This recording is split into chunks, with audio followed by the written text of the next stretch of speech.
Welcome back to BoomShot. I'm Kel, this is Colby, Yes, and we have just gotten back from watching Dune Part 2. So let's go ahead and jump right into our review, starting now. Boom, you looking for this? Spoiler warning. Yeah, spoiler warning. I forgot about that. Yeah, there's a lot that went down in this movie, as you kind of hinted at. That was my initial impression. As soon as it faded to black, I was like, that was a lot of movie. Yeah, very much a lot of movie. Yeah, dude, and one thing, okay, so I love this movie. I'll go ahead and say that. I thought it was fantastic. Yeah. I mean, I feel like that a lot of people are high on it right now, and I think that's well deserved. Yeah, and I'll give my initial impression. So I felt really overwhelmed. I think I kind of got confused. I just think since it was so long and so much happened, but also it felt like there were some times where nothing, like kind of what you're saying, like where nothing was happening. So like I kind of got like there was a lot happening, but I also kind of got like zoned out for a second because like it just seemed like it was going a little bit slower, and then I was just gone. But that's not to say that it was poorly paced or anything like that. I think that was just a me thing. Yeah, to me, like I was looking, I didn't eat lunch or supper, so I filled my popcorn bucket up, and I was trying to look for a time to go refill it. Yeah, and I couldn't find one, dude. Yeah, I was like, I'm gonna miss 2 minutes and miss the whole plot. Yeah, exactly. So like I see that point of view, but I think if I were to rewatch it, it would be a lot more comprehensible, and I would really love it a lot more. And we haven't talked about yet. The movie is just freaking beautiful. Yeah, we can talk about that. That might be the most beautiful movie I've ever seen for something that uses CGI for not most of it, but for a lot of its sets. It was beautiful. Yeah, and we saw it in IMAX. This is like the third movie we've seen in IMAX, and I gotta say, this is probably like just the most beautiful movie I think I've ever seen. Yeah, it was. It was incredible. There's a scene at the very end, or toward the end of the movie, whenever the Fremen are invading Arrakis. Oh, that scene. Or Arrakeen, I think. And, dude, they just come riding in on, like, 7 sandworms. and it's the coolest thing you'll ever watch. Yeah, because at first it's just, like, one emerging from the sand. And then it pans, and there's, like, 3 of them just, like, engulfing them. It's the coolest thing you'll ever watch. And that, awesome. And then, like, all the tech that the Harkonnens use, I think is their name. All the tech, like, the Harkonnens use is so well, like, it's so rendered well. Yeah. Every single explosion looked beautiful. There's that one point where like Paul draws out one of those like little cricket-looking helicopter things, and Chani shoots it with a rocket launcher, and it blows up, and Paul's just like running, and the helicopter just comes crashing down. It is the coolest. When that scene happened, me and Thomas, that was on the channel before, we were like, bro, that was sick. Yeah, dude, I was like, that's the coolest thing I've ever watched. That was awesome. But it looked so real. Oh, man, I felt like I was there, dude. When that helicopter hit the ground and exploded, bro, I was like, holy cow. And for all this movie is getting rave reviews, but if nothing else, for the critics, for the people who may have felt a little overwhelmed like me, it's nothing. If it's nothing else, it's immersive. That's the best way I think to put it. If it's nothing else, it's immersive. Yeah, and if you can watch it in IMAX, like that was worth the extra $8 or whatever. Like 10 times over, bro. That was incredible. I think it's got one of the depthiest plots I've ever seen. Like it's really dense. It's really intense. It's fast. It was kind of like that where we're tracking this story, so it's very dense, but it's also paced well. And then the visuals, the sounds, like the dialogue, everything about this movie was immersive. Yeah, that's the best way to put it. Yeah, and there's so many things. There's so many things you could talk about. The cast, bro. Yeah, I mean, you got Timothée Chalamet, Zendaya, Austin Butler. Yeah, Florence Pugh was in it for like maybe 3 minutes. Yeah, Anya Taylor-Joy for 5 seconds. Dude, who was Stellan Skarsgård? Yeah, Stellan. I didn't even notice he was in the first one. Yeah, Dave Bautista. You got Josh Brolin. Dude, you got what's his face? Why can I not remember his name? Oh, you got the girl from Mission Impossible, Paul's mom, Rebecca Ferguson. Oh yeah. Yeah, that's her. And then I'm literally thinking of somebody, and I don't. Oh, the Emperor. Who was that? He looked so familiar. Christopher Walken. Oh, okay. I was about to say he looks so familiar. Yeah. I don't know what he's from, but I was like, dude, you look very familiar. I mean, yeah, he's a huge actor too. I mean, it was loaded, man. Yeah, it was. I mean, then you got Anya Taylor-Joy for 3 seconds. It was insane. That blew my mind. I was like, are you kidding me? Yeah, I know. I saw that. I was like, is that Princess Peach? But no, actually, I was like, is that actually Anya Taylor-Joy? But yeah, it was. Sounded just like her. But Dude, yeah, the cast was amazing. Obviously, when you have that A-list of a cast, there's not much you can talk about in the way of acting because it's obviously going to be delivered well. Yeah, I mean, I will say though, like something I saw on X was like the range of these actors and actresses. Like you look at Timothy Chalamet just last year in Wonka, Dude, and then in this, yeah, and then you look at Austin Butler as and Elvis, and then he's playing some psychotic killer. That was Austin Butler's performance to me was like it. Every time he was on the screen, it was just like he commanded it. He commanded it, bro. Yeah, I would say the same thing about Timothy Chalamet too, because yeah. like initially he's this like kind of timid. No, I wouldn't say timid, but he knows who he is, or he knows what people say he is. He doesn't want to embrace that, and then he becomes like this warring leader. Like it's the crazy. It's like this switch. Whenever he drank the worm pee, because he also drinks it. Yeah. Whenever he drank the worm pee, it opened his brain, and he was like, "This is who I like. This is who I'm supposed to be." And so like a commanding performance. There was like every time he was shouting, I was like, I didn't know he had that much range. And I'm pretty sure we said that in our trailer reaction back in the day. But I was like, the range from Timothy Chalamet is actually insane. And then Austin Butler too. And also, I wanted to shout out Zendaya too because because her character, it just made you like by the end, bro. It kind of ended on a sad note. It did, and I feel like she conveyed that so well, because like it was such a victory they had, and then to end it like that, I feel like you have to have a good performance to like feel something at the end after that victory. Yeah, I mean we can talk about that. So basically, what happens is the Fremen invade Arakeen, take it over. The Harkonnens go down. I'm pretty sure all of the Harkonnens go down, except for Paul. Yeah, except for Paul Harkonnen. So that's another thing. Oh my gosh! And he's like grandfather. They just casually dropped that. I was like, what? Yeah. One of my friends that left to pee during that part, and I was like, you just missed it, bro. Yeah. That was like the big reveal. Yeah, they just casually dropped it and then kind of moved on from it. I mean, they referenced it again, but it was like, wow, that's a gigantic drop for little to no buildup. But anyway, so Paul Harkonnen kills all of the rest of the Harkonnens. They've taken over Arakeen. So Paul walks up to the Emperor, because now Paul's the new Emperor. He's like, I'll either kill you or let me have your daughter and as my wife. And then you just see Zendaya in the background, and she's like... Yeah, because he's just like, I love you no matter what, bro. And then he does that, I'm like, oh. He wins this epic fight against Austin Butler's character. And then he like walks up to Zendaya, or it was like before the fight, but he walks up to Zendaya and he's like, I'll love you for the rest of my life. And then wins the fight, almost dies, and like the first person he looks at as he's about to die, so he looks at Chani, and like you can, and then Austin Butler like picks up on that. He's like, who's the pet or whatever? Timothy, or I'm gonna call him by their real names. Okay, so Paul kills Austin Butler's character, walks up, and then takes Florence Pugh, I guess. What was her name? I don't think we ever learned her name.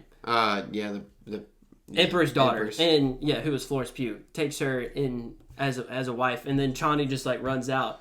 And that would and then she like you assume that she rides the sandworm at the end. Yeah, and then I'm curious to see what happens with her. That was kind of my big question. Was like I guess she'll come back at some point in the third movie, but like it seems like now she's just kind of she's kind of riding off into the sunset. Yeah, I think.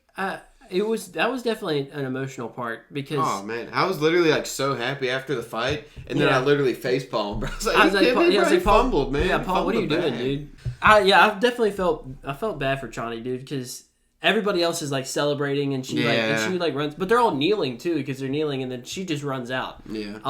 And it picks up with her. She calls a sandworm and rides off into the distance.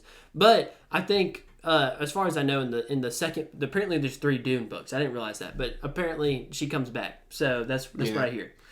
I feel like that was a good way to end it, but like it made me feel something, dude. Because like I was on the high of winning the battle and then the duel, and then dude. And speaking of the duel, man, that was insane. That was so well choreographed. I think Eric Voss said there was like one thing that they used for like dramatic effect, the barrel roll or the double barrel roll, but everything else was like you literally thought it was like literally a real fight. Yeah, because it could literally happen in real life. And that's like the fight we were building up to, because like throughout the movie, basically the Harkonnens are trying to extinguish the Fremen, and then we see how Paul is basically like rising to be this leader in the Fremen because he keeps on winning battles or whatever. So that's cool. And so Dave Bautista's character, I don't know his name. I think it's Rabin or something like that. Yeah. Something like that. Anyway, he gets displaced because he can't take down the Fremen. So they send in Na Baron, who is Austin Butler's character. They send him in, and he's ruthless, like just taking him down. But anyway, you get to that point, and it's now Paul versus Na Baron. And I'm like, dude, this is about to be sick. That was such a good fight, man. Yeah. That was awesome. Because Paul walks up to the Emperor and he's like, it's like, either I'll kill you or take your daughter. And so the Emperor's like, I'll have a stand-in. And and that's when Austin Butler's character steps up and he's like, I'll do it. And dude, it was sick. But Paul gets stabbed multiple times and doesn't go down. Yeah. I was confused at that last part because I was too a little bit. Yeah, because Na Baron had Paul Paul grabs the knife and it's like cutting through his hand, like trying not to hit his face. And I guess what Paul did was like take it out of his side and then like stabbed him. But yeah, it was sick. But that part was a little bit weird because it was like very close up, so you couldn't see exactly what happened. Yeah, and it happened so fast too at the end because that knife is like sliding through his hands. Yeah, I almost couldn't watch it. I was like that's gotta hurt so freaking bad. But then I guess it makes sense though because like we learned how bloodthirsty that Na Baron is, and then because he's so focused on killing him, he didn't even think about him taking the knife out. Yeah, exactly.